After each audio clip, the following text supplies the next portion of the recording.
The rain hammered against the windows as Sarah Chen surveyed the living room of her grandfather's farmhouse. Water dripped steadily from a growing stain on the ceiling, landing in a collection of mismatched pots and pans she hastily arranged on the worn hardwood floor. "So much for a fresh start," she muttered, pushing a strand of damp hair from her face. Just 3 days ago, she'd been clearing out her desk at Harrington and Associates, the prestigious architecture firm where she'd spent 8 years climbing the ranks. The senior partners had made it clear, exposing the firm's deliberate use of substandard materials in a low-income housing project meant the end of her career there. "Sometimes being right isn't worth the cost," her former mentor had said while watching her pack. Now here she was, 35 years old, unemployed, and standing in a leaking farmhouse that smelled of mothballs and distant memories. The lawyer who'd handled her grandfather's estate had seemed surprised when Sarah actually showed up to claim the property. "Most people just sell these old places," he remarked, sliding the keys across his desk. "Especially when they haven't visited in. How long has it been?" 15 years, Sarah had admitted, the guilt sharp and familiar. After her parents moved across the country for work, the summer visits had stopped. College, then graduate school, then the demands of her career had created a distance measured in more than just miles. A crack of thunder brought her back to the present as the leak intensified. Sarah grabbed a flashlight and headed for the attic accessing the hallway. The pull-down ladder creaked ominously as she climbed into the musty darkness. The attic was a time capsule, old furniture draped in sheets like ghosts, Christmas decorations in faded boxes, her grandmother's sewing machine covered in a thick layer of dust. Sarah directed her flashlight beam toward where she estimated the leak might be, carefully stepping across the rafters. That's when she noticed it, an old steamer trunk tucked beneath the eaves, her grandfather's name stenciled across the top in fading paint. Curiosity momentarily outweighed her concern about the leak. She knelt beside the trunk and found it unlocked. Inside were neatly organized folders containing property tax records, deeds, and hand-drawn maps of the land. Maps that showed boundary lines extending well beyond where the current fence stood. Beneath these were leather-bound journals, dozens of them, chronicling her grandfather's daily life on the farm. Sarah opened the most recent journal, dated just 3 years ago, shortly before his dementia diagnosis. The handwriting was still clear and precise. Asterisk March 15, that developer Whittington came by again today. Keeps talking about buying my unused land for his expansion. Offer half what it's worth. Told him Chen land stays in Chen hands. He didn't like that answer. Had surveyors on my property again yesterday without permission. Found their stakes and pulled them out asterisk. Asterisk March 20, something strange happening with a property line near the East Creek. New markers appeared overnight. They don't match my maps. We'll call the county office tomorrow asterisk. The entries continued for several more weeks, growing increasingly concerned, then abruptly stopped. Sarah checked the date of the final entry against what she knew of her grandfather's medical history. It was just 1 week before his first documented episode of severe memory loss. A sudden crash from downstairs startled her. Sarah hurried down the ladder to find that part of the kitchen ceiling had given way, sending plaster and insulation across the countertops. Water poured in steadily now, and through the new opening, she could see the storm had intensified. By morning, the rain had stopped, but the damage was extensive. Sarah pulled on boots and a jacket to assess the exterior. The ground was saturated, small rivers forming between the old garden rows her grandfather had once carefully tended. She followed one such rivulet toward the eastern edge of the property, where it joined a faster-moving stream swollen with rainwater. The creek had jumped its banks, carving a new path along what Sarah had assumed was the edge of her property. As she watched, a chunk of soil collapse into the water, revealing something unexpected. Fresh concrete, partially exposed by the erosion. Sarah knelt for a closer look. This wasn't old farm infrastructure. The concrete was new, the surface still smooth and unmarked by time. She scraped away more mud, revealing what appeared to be a recently constructed foundation extending well beyond where her grandfather's fence line stood. Standing up, Sarah surveyed the landscape with new eyes. According to the maps she found in the attic, this entire area, including the land beyond. Sarah spent the morning studying her grandfather's maps and comparing them to current satellite images on her laptop. The discrepancy was obvious. Almost 2 acres of what should have been Chen property now lay behind the pristine white fence of Lakeside Estates. She pulled on a pair of jeans and hiking boots, tucked the most relevant documents into a weatherproof folder, and began walking the property line. The day was warm, humidity rising from the still wet ground as she followed the old fence to where it abruptly turned, creating a strange angular cutout in what should have been a straight boundary. The sound of laughter and clinking glasses drew her attention to a gathering just visible through a row of perfectly trimmed arborvitae. Sarah found a gap in the greenery and peered through. A garden party was in full swing on an immaculate lawn that sloped down to a small man-made lake. White-coated staff circulated with champagne and canapes among guests in summer finery. At the center of it all stood a man in his 60s, tall and tan with artificially white teeth that flash as he gestured expansively to a group of admirers. Without hesitation, Sarah pushed through the hedge and walked directly toward the gathering. No one stopped her. In her work jeans and boots, she was clearly out of place, but staff members merely glanced at her and continued with their duties. She had nearly reached the central group when the tall man noticed her. His smile didn't falter, but his eyes narrowed slightly. "Ah, you must be from the catering company," he said, cutting off his own anecdote mid-sentence. "The staff entrance is around back. And please tell Miguel we need more ice on the East Terrace." Sarah didn't correct him immediately. "Beautiful property you have here," she said, taking in the manicured landscape. "Especially this section with the lake view. How long have you owned it?" The man's smile tightened. "Going on 5 years now. Built from the ground up. I'm Richard Whittington, president of the Lakeside Estates Homeowners Association." He extended his hand, but his eyes had already moved past her, scanning the crowd for more important people. "Sarah Chen," she replied, grasping his hand firmly. "I own the property directly adjacent to yours. Or rather, I own some of what you seem to think is yours." The change was immediate. Whittington's smile vanished, his face hardening into sharp angles as he pulled his hand away. "Chen? Any relation to the old farmer?" "My grandfather. I inherited his property, all 20 acres of it." Whittington looked around at his guests, then took Sarah's elbow in a grip just short of painful, steering her away from the gathering. "Let's chat privately, shall we?" He led her toward an elaborate pool house built to resemble a miniature Greek temple, complete with columns and a domed roof. Inside, the temperature dropped noticeably in the air-conditioned space. A wet bar occupied one wall, while floor-to-ceiling windows framed views of the pool and lake beyond. "Look, Ms. Chen, I don't know what you think you know, but the property lines were legitimately adjusted years ago.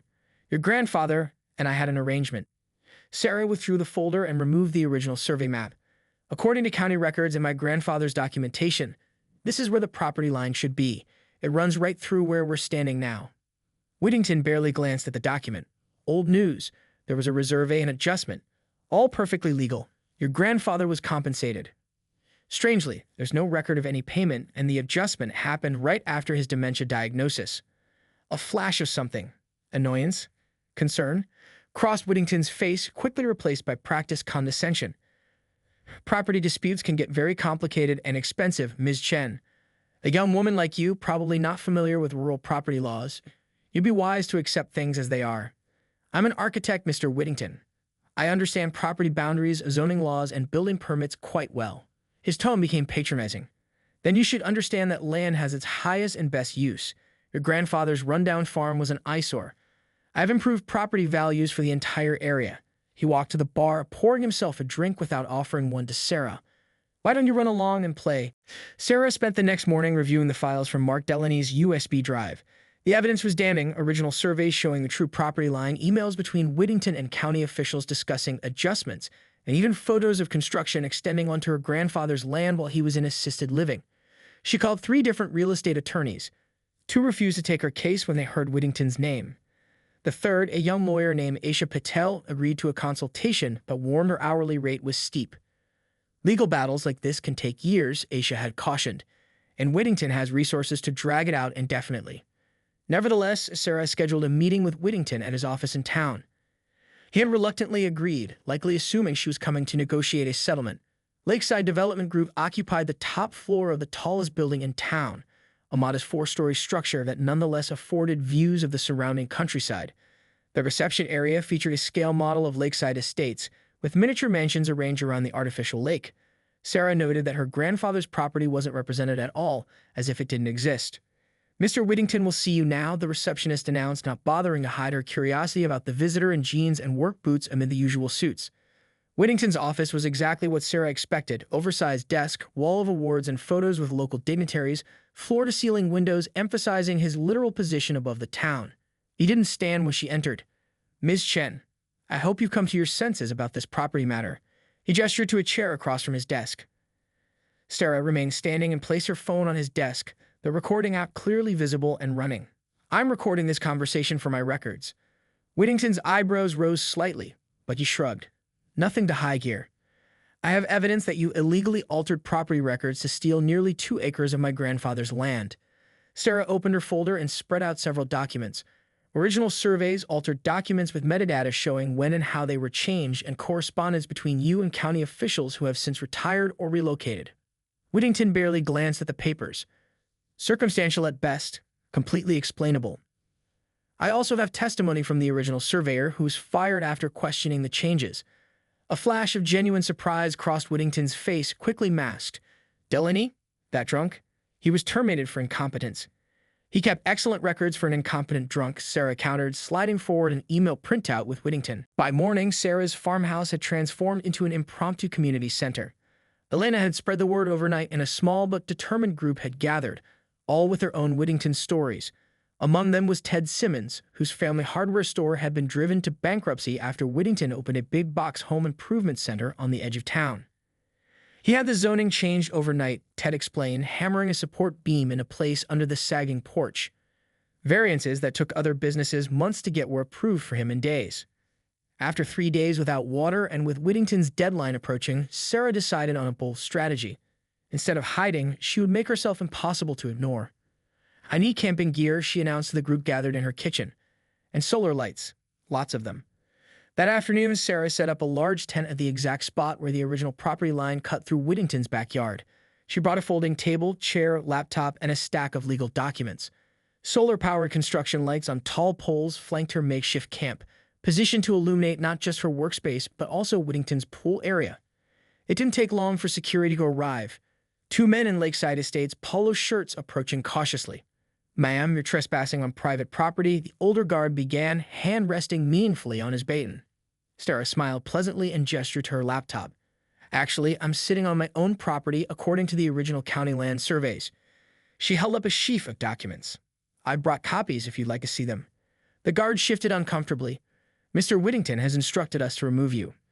"That would be unlawful detention and assault," came a voice behind them. Aisha Patel approached, briefcase in hand. "My client is within the legally documented boundaries of her property.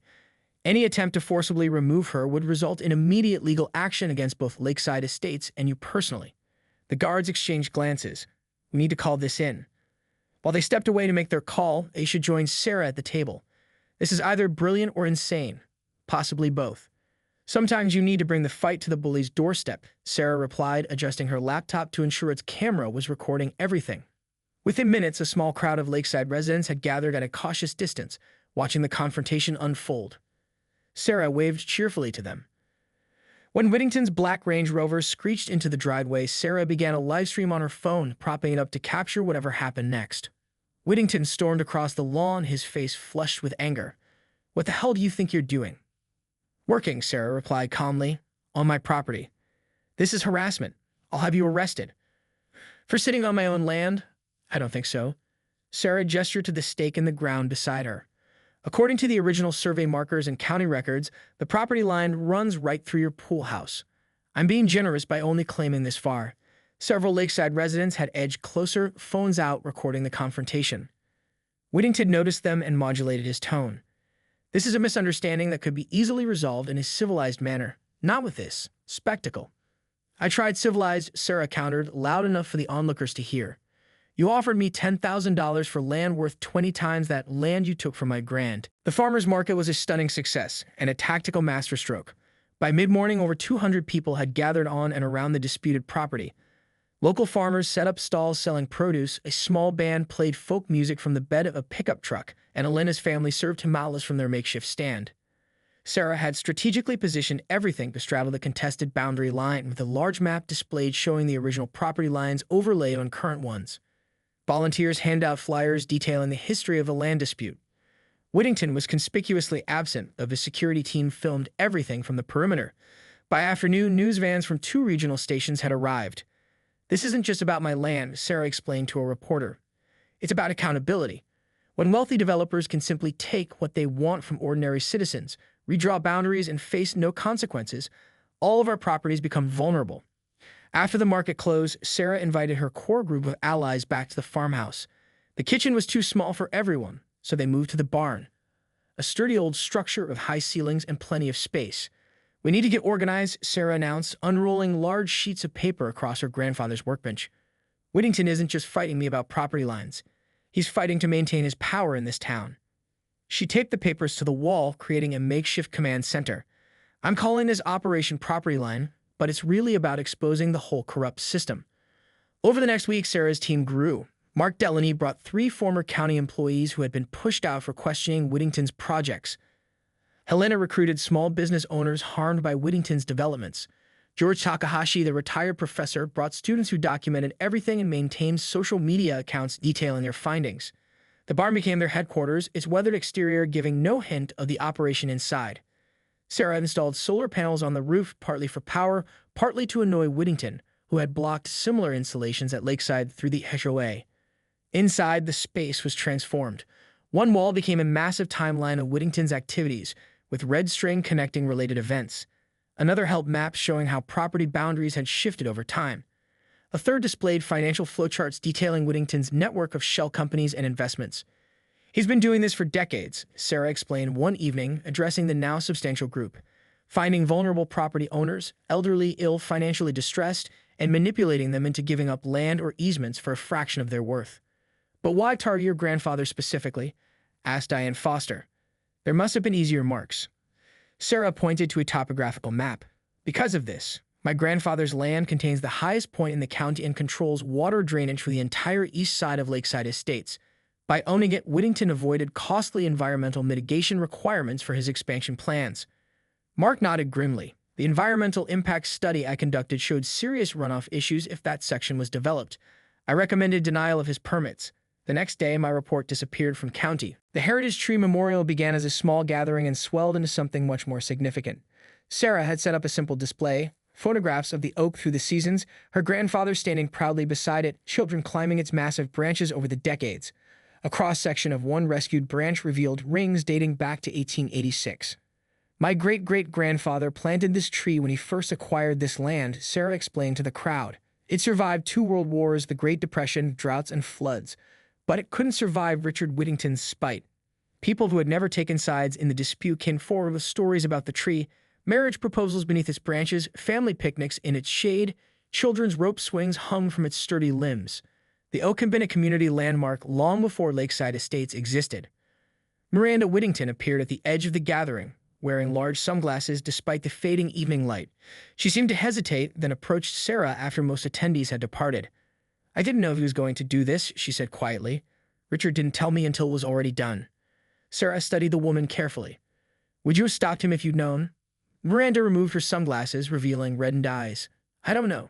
I'd like to think so. She glanced around nervously. I need to ask you something. This investigation you're doing, what exactly have you found out about the pool house? Why do you want to know? Because. Miranda hesitated. There are things I'm not supposed to ask about. Business matters, Richard calls them. But lately there have been strange deliveries, people I don't recognize coming and going at odd hours. She lowered her voice further. Last month, I saw inside briefly when Richard forgot to lock it. There are no pool supplies in there, Ms. Chen. No furniture, no recreational items at all. Just metal shelving units, a sophisticated security system, and what looked like a vault door leading to a lower level. Sarah felt a chill despite the warm evening. Do you have any idea what he's storing? Miranda shook her head. All I know is that after I mentioned what I'd seen, the security system on our house was upgraded.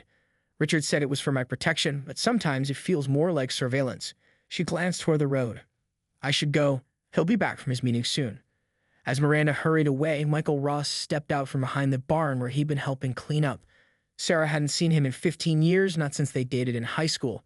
Yet here he was, now deputy county clerk, according to his business card, loading folding chairs into his truck.